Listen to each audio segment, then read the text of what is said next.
as a kid. For many of you, this may be very nostalgic. I've talked to a lot of people who also remember this movie from their childhood as being absolutely terrifying. So I decided to give it a watch and see if it is as scary as I remember, and yes, it is. This week I am talking about Watership Down.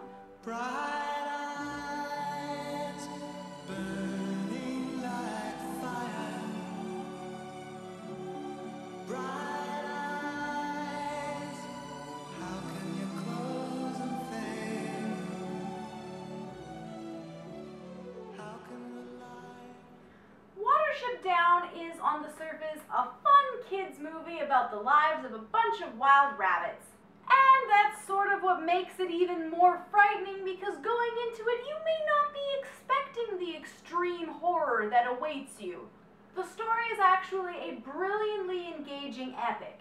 It involves a group of rabbits who, after being warned by a young rabbit seer that danger is coming, go off in search of a new place to live and their many struggles in finding a new life for themselves.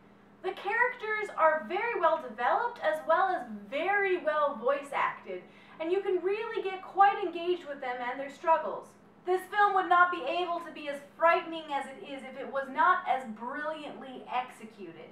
What makes it scary is an amazing use of suspense and tone.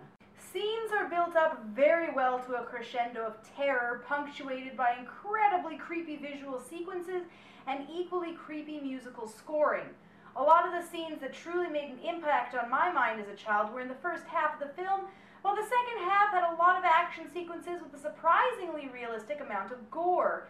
Rabbits fighting is actually a lot more gruesome than you might think. I think it might be the way they leap directly for the jugular that really makes me wince.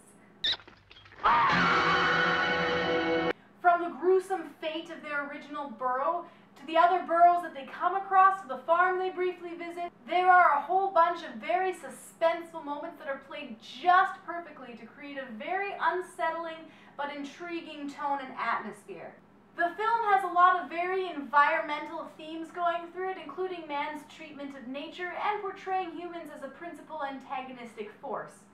The artwork displays an interesting variety of mediums and styles.